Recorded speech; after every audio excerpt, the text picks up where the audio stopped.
तो हेलो बच्चों, मैं राहुल कुमार आप सभी का स्वागत करता हूं अपने YouTube चैनल की एक और नई वीडियो में। प्यारे बच्चों, आज की इस वीडियो में हम लोग पढ़ने वाले क्लास 12 के फिजिक्स का एक बहुत ही महत्वपूर्ण डेरिवेशन जो आपके बोर्ड एग्जाम की दृष्टि से काफी ज्यादा महत्वपूर्ण है। हर साल आपके बोर्ड के एग्जाम में ये 4 से 5 नंबर में पूछा जाता है और साथ ही साथ इस पर आधारित न्यूमेरिकल्स भी आपके बोर्ड के एग्जाम में पूछे जाते हैं। तो प्यारे बच्चों, आज की जो हमारी महत्वपूर्ण टॉपिक है वो है मुक्त इलेक्ट्रॉनों के अनुगमन वेग तथा विद्युत धारा में संबंध। ठीक है, तो प्यारे बच्चे, वीडियो शुरू करने से पहले यदि आप हमारे YouTube चैनल पर पहली बार आए होंगे तो चैनल को सब्सक्राइब कर लीजिए। वीडियो पूरा देखिए। वीडियो यदि आपको पसंद आती है तो वीडियो को लाइक करिए और साथ ही साथ चैनल को सब्सक्राइब करना न भूलिएगा। तो चलिए बच्चों, बिना किसी देरी के आज की वीडियो को शुरू करते हैं।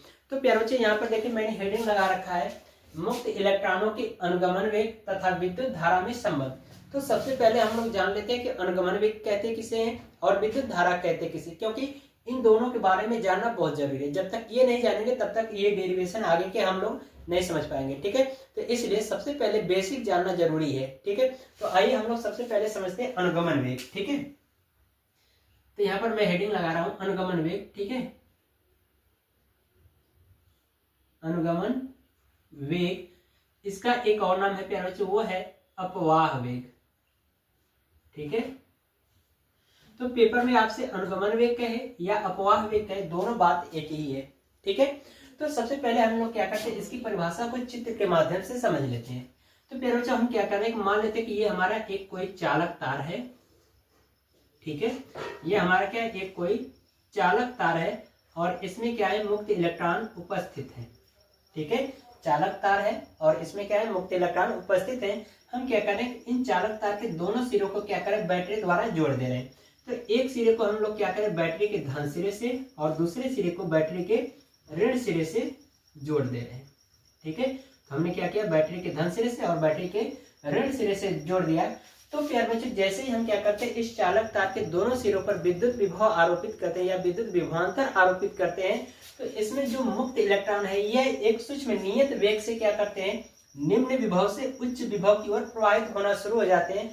तो इनका जो वेग होता है वह वेग क्या कहलाता है, अनुगमन वेग कहलाता है। यानी कि जब इसमें हम क्या करें, चालक तार के दोनों सिरों पर विद्युत विभव आरोपित करते हैं तो ये जो इलेक्ट्रॉन है ये सूक्ष्म वेग यानी कि निम्न विभव से उच्च विभव की ओर क्या होते हैं, प्रवाहित होना शुरू हो जाते हैं। तो यह घटना क्या कहलाती है, इलेक्ट्रॉन का अनुगमन वेग कहलाते हैं। और अनुगमन वेग को प्यारे बच्चों हम किससे दर्शाते हैं, Vd से दर्शाते हैं। बात समझ में आ रही है? तो हम परिभाषा लिखेंगे कि जब किसी चालक तार के दोनों सिरों पर विद्युत विभवांतर आरोपित किया जाता है तो इलेक्ट्रॉन क्या करते हैं कि एक सूक्ष्म नियत वेग से यानी कि उच्च विभव से निम्न विभव की ओर प्रवाहित होना शुरू हो जाते हैं। तो यह घटना क्या कहलाता है, अनुगमन वेग कहलाता है। और अनुगमन वेग को हम लोग Vd से दर्शाते हैं। और फिर हमसे ध्यान रखना कि अनुगमन वेग भी क्या होता है, एक तरह का वेग ही होता है। तो इसका जो मात्रक होगा वो भी क्या होगा, मीटर प्रति सेकेंड होगा। ये आपको ध्यान रखना है। ठीक है, ये चीज इतनी क्लियर हो गई। अब हम लोग जान लेते हैं विद्युत धारा। ठीक है, जो कि मैं विद्युत धारा पढ़ा रखा हूँ, वीडियो आपके हमारे प्लेलिस्ट में मिल जाएगी, वहां से आप देख सकते हो। लेकिन यहाँ पर एक बार और रिवाइज करा दे रहा हूँ।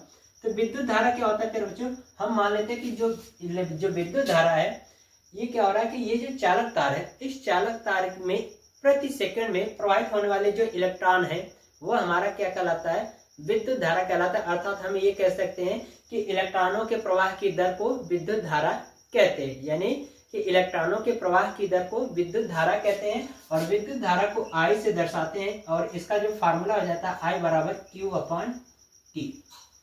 ठीक है, तो ये आपको फार्मूले याद रखना होगा और इसका जो मात्रक होता है वो एम्पियर होता है। तो इतनी चीजें आशा करते हैं आप सभी को क्लियर हो गया होगा।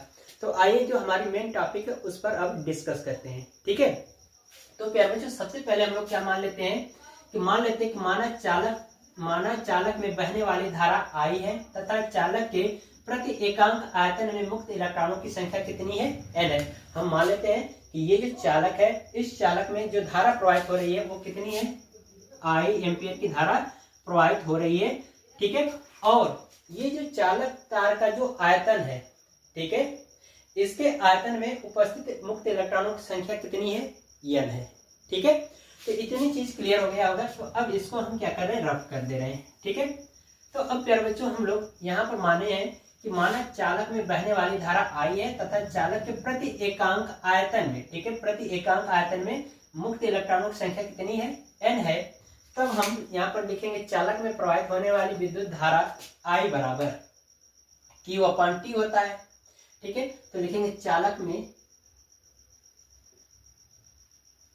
में प्रवाहित धारा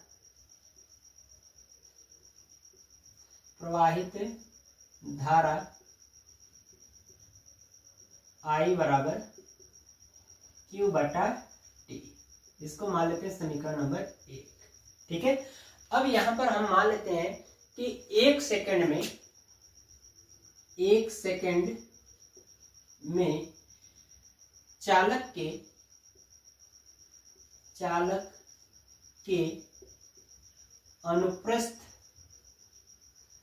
अनुप्रस्थ क्षेत्रफल A से गुजरने वाले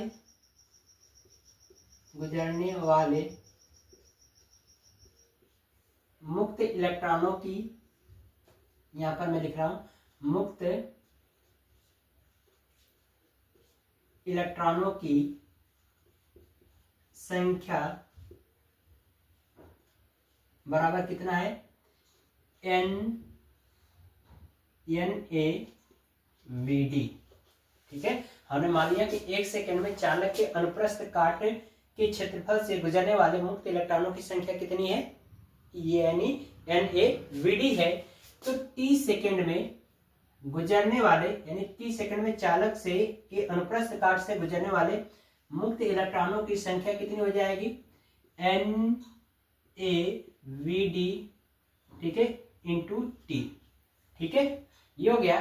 तो अब हमें पता है आवेश का मान, फार्मूला पता है कि चूंकि Q बराबर N इंटू E होता है, तो हम क्या करें, ये जो मान निकला कुल इलेक्ट्रॉनों का संख्या निकला है, तो यही मान हम क्या करें यहाँ पर रख देते हैं। तो ये हो जाएगा Q बराबर NaVd गुणे T इंटू E, ये हो गया इलेक्ट्रॉनों की संख्या। अब यहाँ पर हम क्या करेंगे, यह Q का मान समीकरण 1 में रखने पर लिखेंगे यह मान समीकरण 1 में रखने पर 1 में रख दीजिए। तो ये हो जाएगा I बराबर Q की जगह पे ये वाला मान हम लोग रखेंगे, तो ये हो जाएगा NeAVd गुणे T, अब पूरे बटा T हो जाएगा। ये T से कट जाएगा, तो I बराबर आ जाएगा आपका डेरिवेशन यानी फार्मूला NeAVd। ये हमारा एक फाइनल फार्मूला पता हो। तो बच्चों अब हम लोग पढ़ेंगे धारा घनत्व तथा अनुगमन वेग में संबंध। तो यहाँ पर हेडिंग लगाएंगे धारा घनत्व तथा अनुगमन वेग में संबंध। ये हो जाएगा आपका धारा घनत्व तथा अनुगमन वेग में संबंध। अनुगमन वेग में संबंध, ठीक है। तो पहले बच्चों अभी हम लोगों ने जाना कि अनुगमन वेग कहते किसे हैं, ठीक है। अब हम लोग जान लेते हैं धारा घनत्व कहते किसे हैं। तो पहले बच्चों जो धारा घनत्व की परिभाषा होती है कि किसी चालक के अनुप्रस्थ काट के क्षेत्रफल के अभिलंबवत गुजरने वाली विद्युत धारा को धारा घनत्व कहते हैं, ठीक है। एक बार फिर से परिभाषा सुनिए। परिभाषा होगी धारा घनत्व का कि किसी चालक के अनुप्रस्थ काट के क्षेत्रफल के अभिलंबवत गुजरने वाली विद्युत धारा को धारा घनत्व कहते हैं। धारा घनत्व को किससे प्रदर्शित करेंगे, J से। तो धारा घनत्व को हम लोग J से प्रदर्शित करते हैं, कैपिटल J, ठीक है। और इसका फार्मूला हो जाएगा J बराबर I/A। मात्रक की यदि प्यारे बच्चों बात करें तो इसका जो मात्रक हो जाएगा एम्पियर प्रति मीटर स्क्वायर, ठीक है। तो ये भी आपकी परिभाषा बहुत ही इंपॉर्टेंट है। बोर्ड के एग्जाम में आपके 2 नंबर में पूछा जाता है कि धारा घनत्व कहते किसे हैं, ठीक है। तो ये चीज है, तो ये फार्मूला हो जाएगा। परिभाषा जो मैंने बताया उसको वहां से नोट कर लें। तो प्यारे बच्चों हमें यहाँ पर देखना है कि धारा घनत्व और अनुगमन वेग में संबंध होता क्या है, ठीक है। तो अभी हमने यहाँ पर धारा घनत्व का जो सूत्र बताया J बराबर I/A, ठीक है। अब अभी हमने पीछे डेरिवेशन किया था कि जो I बराबर है, यानी चूंकि I बराबर क्या होता है, NEAVD होता है, ठीक है, अभी हमने डिराइव किया। अब यही I का मान यहाँ पर रख दो, तो इसलिए हो जाएगा J बराबर NEAVD बटा A, ये हो जाएगा। तो A से कैंसिल आउट हो जाएगा, तो J बराबर आपको मिल जाएगा NEVD। तो ये हमारा एक धारा घनत्व का फार्मूला मिल जाएगा। अगर अनुगमन वेग का मान चाहिए तो हम क्या करें, NE का इधर भाग करा दें, तो ये हो जाएगा VD बराबर, यानी कि अनुगमन वेग या अपवाह वेग VD बराबर J/NE। ये हमारा अनुगमन वेग तथा धारा घनत्व में संबंध या धारा घनत्व अनुगमन वेग में संबंध है, ठीक है। तो इस तरह से प्यारे बच्चे जो आज की हमारी टॉपिक है वो कंप्लीट होती है। तो आशा करते हैं आपको हर एक चीज समझ में आया होगा। वीडियो यदि प्यारे बच्चों आपको पसंद आई तो वीडियो को लाइक करिए और साथ ही साथ चैनल को सब्सक्राइब करना न भूलिएगा। तो मिलते हैं अगली वीडियो में, तब तक के लिए गुड बाय, थैंक यू, जय हिंद बच्चों।